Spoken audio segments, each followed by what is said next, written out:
coração. Nós, desde a concepção, já somos considerados pecadores, culpados, como aqueles que merecem o juízo e a ira de Deus. A Bíblia diz que Deus nos chamou, nos resgatou, mas ainda estamos mortos dos nossos delitos e pecados, como Paulo diz também aos Efésios. É interessante que nós nos tornamos participantes dessa esperança quando nós somos regenerados. Quando aquele que é pecador, constituído de uma massa caída, corrupta em seus pecados, quando acontece a transformação da regeneração do seu coração,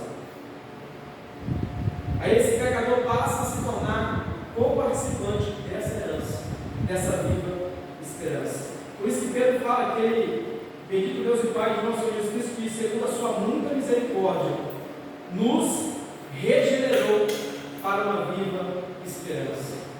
A regeneração é aquela obra sobrenatural de Deus, feita no nosso coração, onde Deus, pela sua graça e misericórdia, transforma o nosso coração num novo coração. O nosso coração de pedra num coração de carne, num coração incrédulo, num coração de fé, que aceita a Cristo, que aceita a sua palavra, que se dobra diante do Senhor.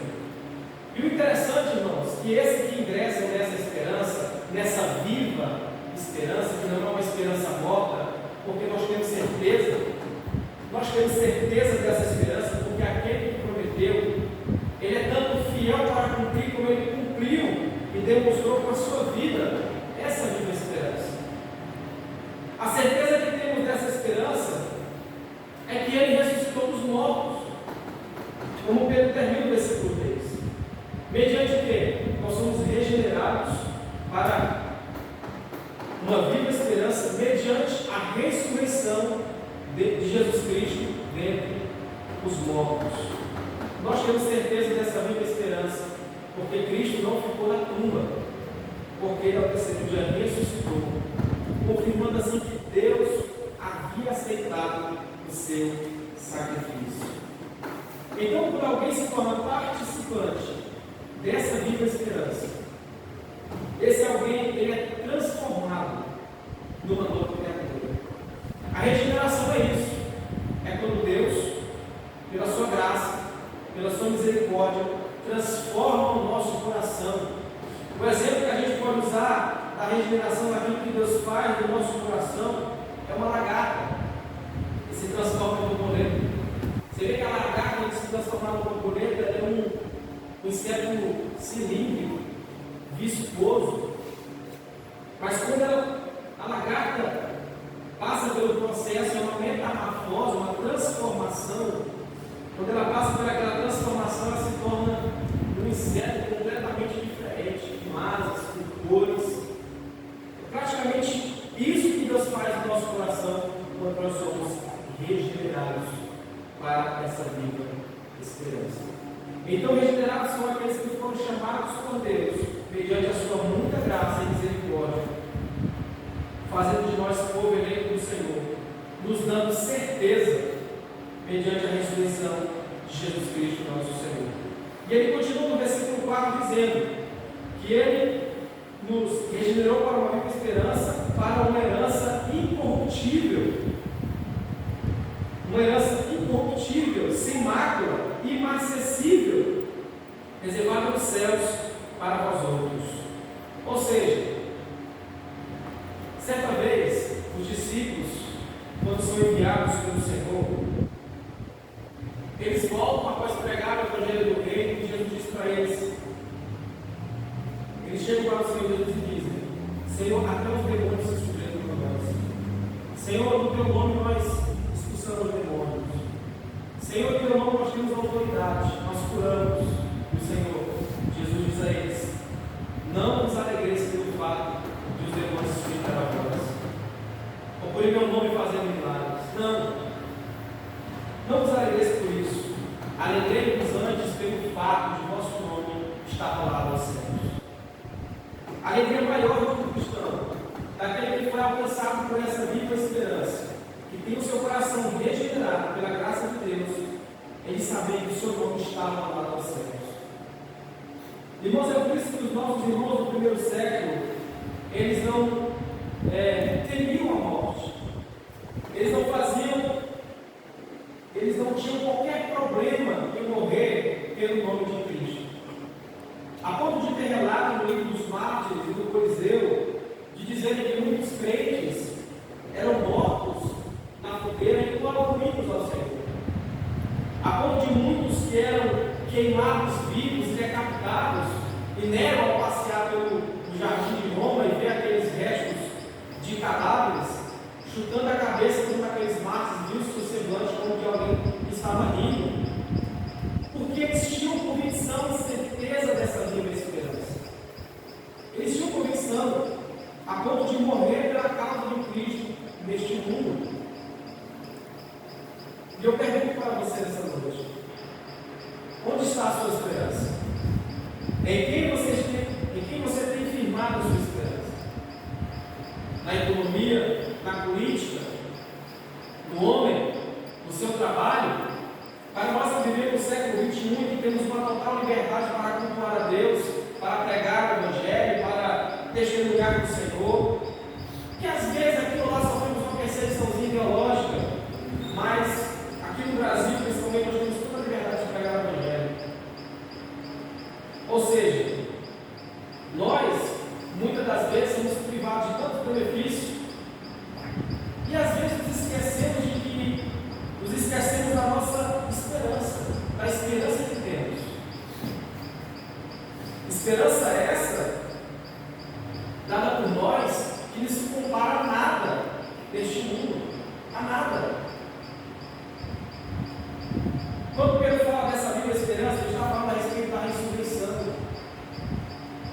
Ele está falando do privilégio daqueles que terão de estar na presença de Deus por toda a eternidade.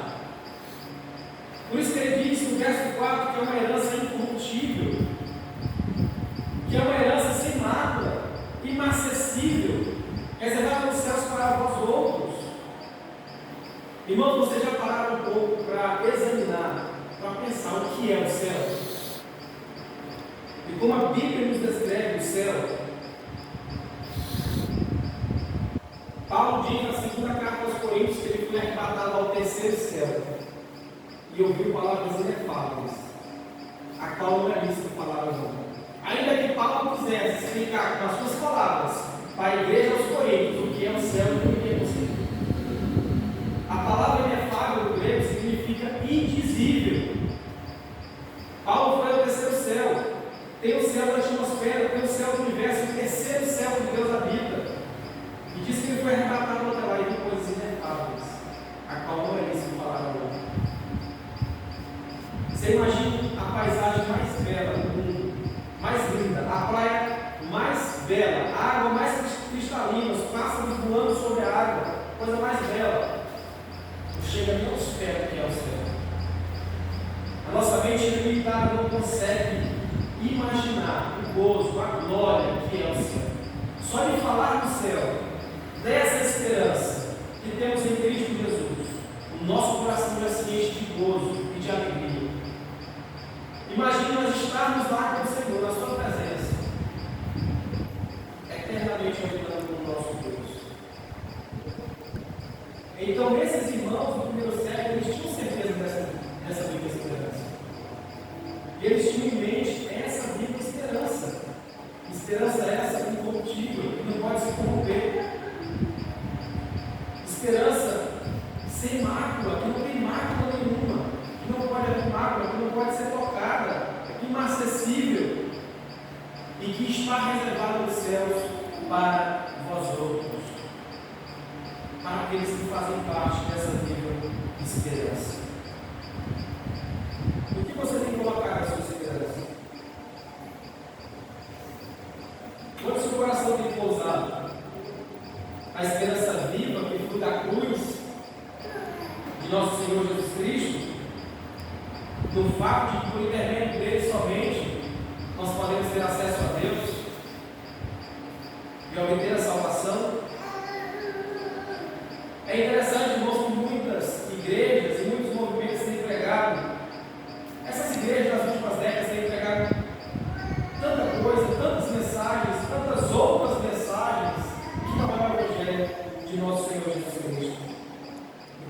muitas pessoas, elas ficam felizes quando vê alguém se levantando com uma cadeira de roda. Muitas pessoas ficam felizes pelo fato de alguém ser curado de um caroço, de qualquer outra doença. Muitas pessoas ficam felizes pelo fato de alguém estar crescendo, prosperando, crescendo financeiramente. E os crentes, pelo fato de ter perdido o foco dessa viva esperança, de ter tirado os seus olhos do céu e da glória de Deus, se tornam tão mundanos a ponto de esquecer a glória que nos está reservada nos céus. Às vezes nos apegamos com o nosso coração tão apegado às coisas deste mundo que nos esquecemos das glórias do céu que está reservada a nós, o povo de Deus. Ou seja, nós como povo de Deus precisamos, irmãos, ter certeza dessa viva esperança em nosso coração, sabendo que Cristo Jesus, aquele que ressuscitou dentre os mortos, Ele é fiel para cumprir as suas promessas. Ele continua no versículo 5: e sois guardados pelo poder de Deus, mediante a fé, para a salvação preparada para revelar-se no último tempo.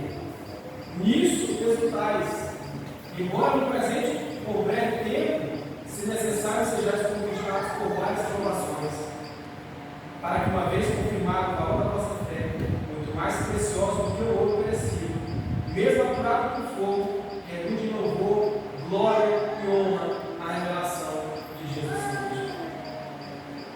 Paulo diz, irmãos, que aquele que espera por Cristo somente nessa vida, se nós esperarmos por Cristo somente nessa vida, nós somos os mais miseráveis de todos os homens. Pedro mostra que o sofrimento daqueles irmãos, que a provação que eles estavam passando, a perseguição que eles estavam passando, por amor ao Evangelho e por se declararem cristãos, era algo que fazia parte do propósito de Deus, do plano de Deus para a vida deles. O cristão, com o sofrimento, aliás, ele faz parte da vida do crente, do cristão. Nós não estamos isentos do sofrimento, das provações. E elas são dadas a nós para nos santificar, para fazer com que cresçamos em graça, para fazer com que cresçamos em maturidade diante de Deus. Então as provações e os sofrimentos são nos dados por Deus. A gente, quando olha Romanos 8, 23, Romanos 8, 28, quando Paulo diz que todas as coisas, porque todas as coisas cooperam para o bem daqueles que amam a Deus, a gente acha que todas essas coisas só são as coisas boas. Quando ele fala que são todas as coisas, irmãos, são todas as coisas mesmo, tanto elas boas como ruins. A enfermidade é nos dada para o nosso bem. Às vezes Deus tira um emprego crente para o nosso bem, para o nosso crescimento em graça. Às vezes Deus nos traz a enfermidade, a provação, para que nós não venhamos tirar o foco da nossa viva esperança em Cristo Jesus. Para fazer com que nós reconhecemos que nós não somos daqui desse mundo, que nós estamos aqui de passagem, que a nossa casa, o nosso tabernáculo está nos céus, onde também aguardamos o nosso Senhor e Salvador, Jesus Cristo. Então não largue suas tendas aqui, e não repouse, descanse o seu coração nesse mundo. Entenda que se você foi regenerado, e que se você faz parte dessa viva esperança, você é um cidadão do céu. Você é um daqueles que vai habitar nas nações celestiais, na presença de Deus, eternamente. Esses irmãos tinham plena convicção de que, por mais que derem, estraçalhassem os seus corpos, eles tinham certeza que Cristo Jesus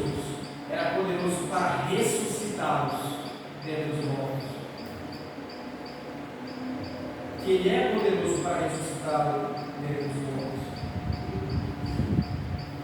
Pedro mostra também que a nossa fé, que a aprovação ela vem para que a nossa fé seja aprovada. Ele dá o exemplo do ouro. O ouro para ser apurado, para ser polido, para se tornar belo e colorido, ele passa pelo processo. Com fogo, a aprovação ela vem como fogo na vida do crente, na vida do cristão, para trazer a nós santificação, para trazer a nós conformidade com a imagem de Cristo, para fazer com que nós sejamos mais semelhantes com o Senhor, para não tirarmos os olhos dessa viva esperança que temos em Cristo Jesus, o nosso Senhor. Irmãos, se formos olhar hoje o cenário evangélico atual do Brasil, você vê que hoje até as pregações têm sido mudadas, o culto tem sido mudado, a pregação tem se tornado antropocêntrica, colocando o homem no centro, convergindo com o homem. O louvor tem sido antropocêntrico, igrejas criando métodos, criando eventos, somente para agradar o homem, e não tendo como primazia a glória de Deus, com o intuito de glorificar a Deus. E nós sabemos que a palavra de Deus diz em 1 Coríntios 10, 31, que tudo para o crente, tudo, quer comais, quer bebais, quer façais qualquer outra coisa, mas é tudo para a glória de Deus. Esses que têm essa viva esperança, eles vivem dessa forma. Eles vivem dessa forma. Você vê que para ser cristão no primeiro século era muito simples. E hoje, no século que vivemos, a liberdade que temos de cultuar a Deus, de pregar o Evangelho livre, no ar livre, de poder estar no domingo, no dia do Senhor, cultuando a Deus ouvindo a sua palavra, nós muitas das vezes perdemos esforços para estar na casa do Senhor. Nós muitas das vezes, irmãos, até por causa da chuva, deixamos de ver o culto ao Senhor. Deixamos de estar na presença dos irmãos, de estar na comunhão dos santos, de estar cultuando ao Senhor no dia do Senhor, o dia que Ele separou unicamente para a sua glória, para o serviço do Senhor. Então o nosso cenário é completamente diferente do século I. Não há ninguém fazendo com que nós sejamos prisioneiros, ou nos impedindo de pregar o Evangelho, de anunciar a boa nova. Não há. Não há, irmãos. Nós temos livre acesso, total liberdade no nosso país, na nossa nação, para pregar o Evangelho. E muitas das vezes, irmãos, nós nos encontramos negligentes quanto a esse papel de pregar o Evangelho, de anunciar as boas novas de salvação. Às vezes viemos para a igreja e já, como entendemos que fazemos parte desses que têm essa viva esperança, que têm a sua salvação, muitas das vezes não somos levados a partilhar dessa esperança para aqueles que estão perdidos, de levar a mensagem do Evangelho para aqueles que estão mortos em seus pecados e delitos.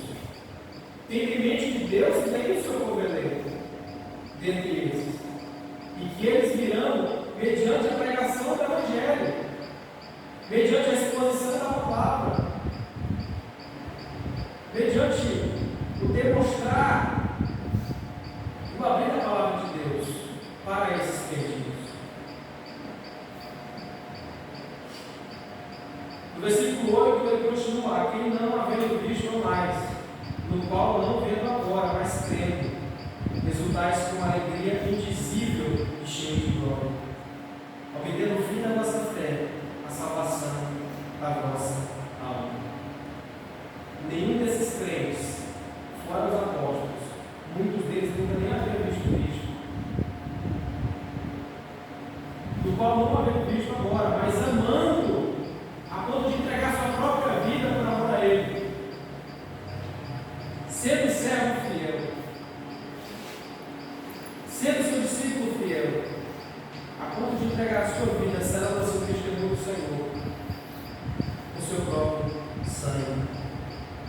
tendo também o fim da vossa fé, a salvação da vossa alma. Nós temos certeza da nossa salvação, porque nós somos guardados por Deus e preservados por Deus. E nós sabemos, como Paulo diz em Filipenses 6, que aquele que começou a boa obra em vós, tem há de aperfeiçoá-la até o dia de Cristo Jesus. A salvação não é algo que se perde. E o cristão verdadeiramente regenerado, ele não deixará de ser salvo, não deixará de ser regenerado.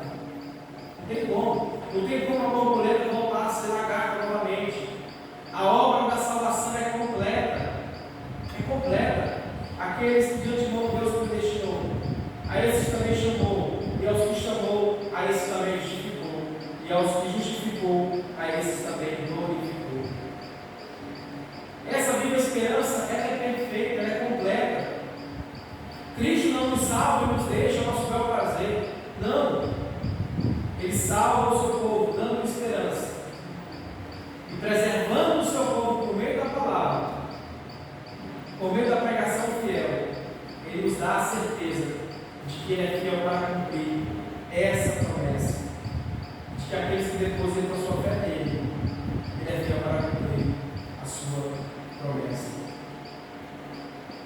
Foi a respeito dessa salvação, versículo 10, que os profetas indagaram e queriam, os quais profetizaram acerca da graça para os outros destinada, investigando atentamente qual ocasião, ou quais as circunstâncias oportunas indicadas pelo Espírito de Cristo que neles estava, ao dar de antemão testemunho sobre os sofrimentos referentes a Cristo e sobre as glórias que os seguiriam.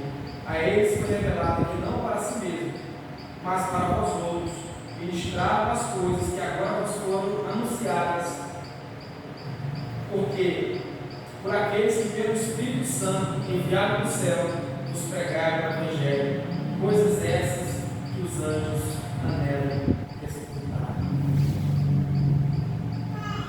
Irmãos, nós, o povo de Deus, nós somos o povo mais privilegiado do mundo. Nós éramos como ovelha que viveu no mundo sem pastor.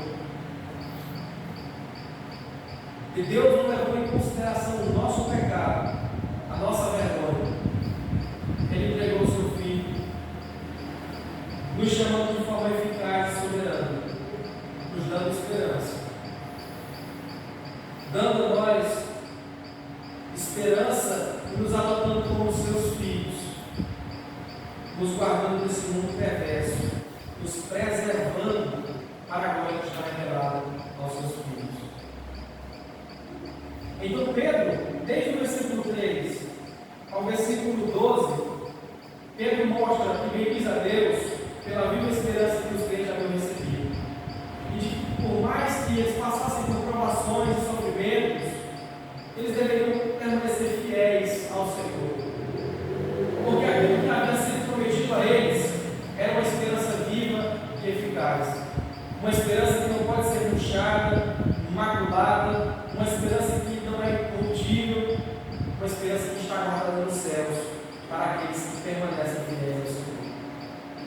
Do versículo 13 ao versículo 16, Pedro vai começar a fazer algumas aplicações àqueles irmãos que são co-participantes dessa viva esperança. Pedro vai começar a mostrar que por mais que aqueles irmãos estivessem passando por sofrimento e por provações, eles deveriam viver de modo que o nome de Deus fosse glorificado. É como o próprio Senhor Jesus diz que os homens devem ver as nossas boas obras glorificar o nosso Pai que está nos céus. No versículo 13, Pedro diz: por isso, ou seja, por isso o quê? Por isso, ou já que, portanto, já que vocês têm a viva esperança, já que vocês foram regenerados pelo Senhor, já que vocês são participantes da herança incorruptível, incontaminável, sem mácula, inacessível e que está reservada nos céus, por isso, cingindo o vosso entendimento, sede sóbrios e esperai plenamente na graça que vos está sendo trazida na revelação de Jesus Cristo. Cingindo, o que Pedro está querendo dizer? Pedro está usando aqui daqueles tipos de esportes que eram muito praticados naquele tempo, no primeiro século, o atletismo principalmente, onde os homens usavam suas vestimentas como que parecia um vestido, e que muitos deles, para conseguir se movimentar melhor, levantava e cingia, amarrava mais acima a cintura a sua vestimenta, para ter assim uma melhor mobilidade. Ele está dizendo, já que vocês fazem parte dessa esperança, e que vocês agora fazem parte dessa esperança e receberam essa herança incorruptível, vocês devem cingir o vosso entendimento.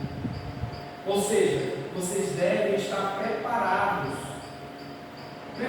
diante do mundo, sendo sóbrios e esperando inteiramente na graça que vos está sendo trazida na revelação de Jesus Cristo. Sabendo que nenhuma esperança dada aos homens no mundo poderia poupar as almas deles perdidas, ou tirá-los da sua condição natural. Não. Mas já que vocês têm entendimento dessa viva esperança, esperar inteiramente na graça que vos está sendo revelada na revelação de Jesus Cristo. Como filhos da obediência, não vos amoldeis as paixões que tinhais anteriormente na vossa ignorância. Pelo contrário, sendo começando aquele que nos chamou, tornai-vos santos também, vós mesmos, em todo o vosso procedimento. Irmãos, vocês imaginem esses irmãos que estavam sendo perseguidos por todo mundo, que estavam sendo dispersos pelo continente da Ásia.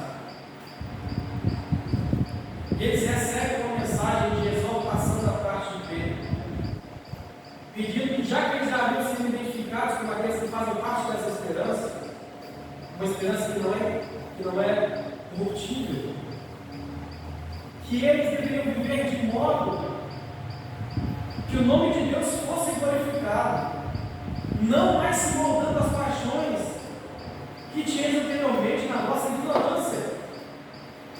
Ou seja, não vivendo mais conforme a velha natureza. Pelo contrário, começando com aquele que nos chamou, tornai-vos santos também vós mesmos, em todo o vosso procedimento. Se eles estão perseguindo vocês, se eles estão fazendo vocês sofrer, continue sendo santos.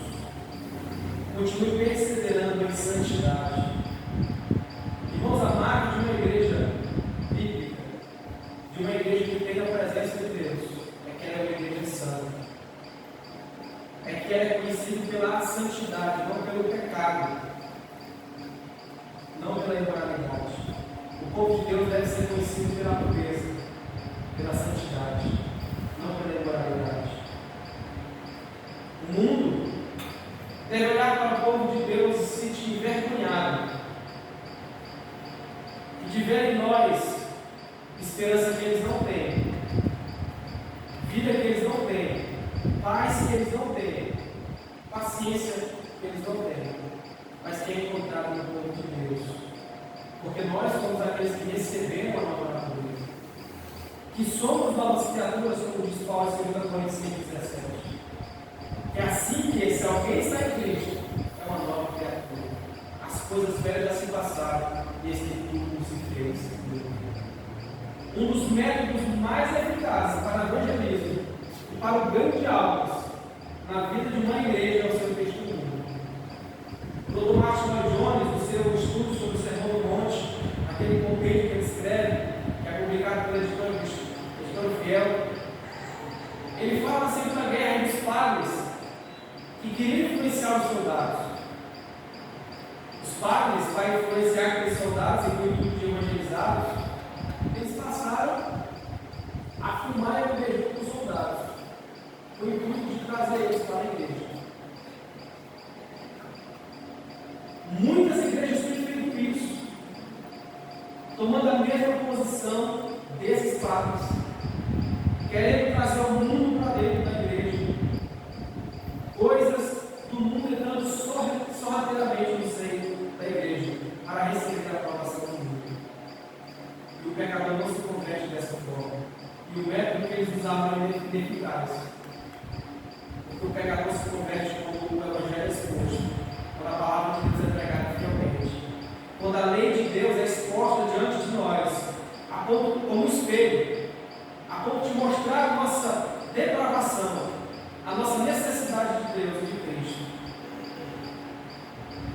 É dessa forma que nós reconhecemos e entendemos que somos necessitados do Senhor. Então, o maior método de evangelismo na vida de uma igreja não é se amoldar ao mundo, pelo contrário, é dando testemunho do Evangelho, é sendo imagem e semelhança de Cristo nesse mundo. O mundo deve olhar para nós e ver, irmãos, a necessidade de Cristo, pela diferença do povo de Deus. É tanto que um certo mártir, Tertuliano, diz que o sangue dos mártires era a semente da igreja. Quanto mais crentes morriam no século I, mais surgiam crentes. Porque por mais que eles eram perseguidos, que eles eram mortos por amor a Cristo, mais eles continuavam fiéis ao Senhor. Mais eles continuavam professando a sua fé na pessoa de nosso Senhor e Salvador Jesus Cristo. Nós não devemos temer um homem, irmãos. Não devemos temer os homens.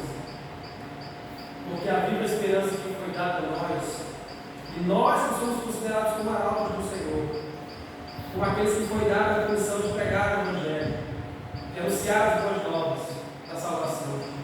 Isso não é dado só para o pastor, ou para os obreiros da igreja, mas a todos nós. Nós fazemos parte do corpo de Cristo, devemos ser testemunhos do Senhor neste mundo, vivendo em santidade, pregando o Evangelho dele. E por que nós devemos viver em santidade e de modo santo? Versículo 16: porque escrito está: sede santos, porque eu sou santo. Nós ministramos ao meu santo. Nós devemos viver de modo santo. A palavra igreja, do grego, eclésia, significa chamados para fora. Nós somos um povo eleito de Deus, que fomos tirados do mundo, que fomos alcançados pelas riquezas da graça do Senhor, que temos o Evangelho como nossa bandeira, o Evangelho de nosso Senhor Jesus Cristo, e que devemos, irmãos, ser reconhecidos como aqueles que são conhecidos pelo fato de carregar a imagem de Cristo no seu viver.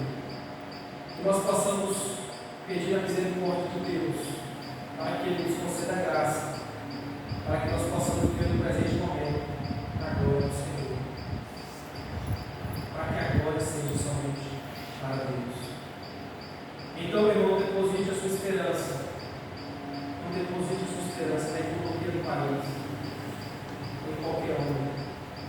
Entenda que a sua viva esperança não está nisso, muito menos neste mundo. Não. Nossa esperança está no Senhor Jesus Cristo. Nossa esperança emana da cruz. O fato de Deus ter mandado o seu Filho para morrer no nosso lugar, para que por intermédio dele nós possamos alcançar a sua salvação e receber o perdão dos nossos pecados. O maior milagre que o homem pode receber nesta vida tão passageira, não é ter uma casa, não é ter um carro, não é ter uma boa família, mas que seja bom que Deus lhe dá essas coisas, mas isso principal. O maior milagre que o homem pode receber, a maior bênção que o homem pode receber de Deus é a sua salvação em Cristo Jesus. É o fato de ter o seu nome escrito no livro da vida, ter o seu nome enrolado aos céus. Que nós possamos viver esse mundo, irmãos, de treva, tendo em mente essa viva esperança de que aquele que cumpriu, de que aquele que prometeu, ele é fiel para cumprir as suas promessas. Amém? Vamos ao Senhor da oração. Soberano Deus, eterno Pai, nós bendizemos a Ti, Senhor, por Tua graça, misericórdia. do Senhor para conosco, mesmo sendo pecadores, indignos, ó Deus. Andávamos errantes, Pai, como ovelha que não tem pastor, como aqueles que são dignos da tua graça e do teu amor, mas o Senhor sempre tão amoroso, tão misericordioso, revelou-se a nós, por meio da tua palavra, nos trazendo salvação gloriosa, nos trazendo redenção, remissão dos pecados. Por isso, Senhor, estamos felizes, por isso estamos alegres no Senhor. Pai amado, que essas palavras vão ficar cravadas no nosso coração, e que a nossa esperança, Pai, possa estar tão somente no Senhor Jesus. Eu te peço, Pai, abençoa o teu povo, aqui presente, Pai, neste lugar, cada um dos teus filhos. Eu te peço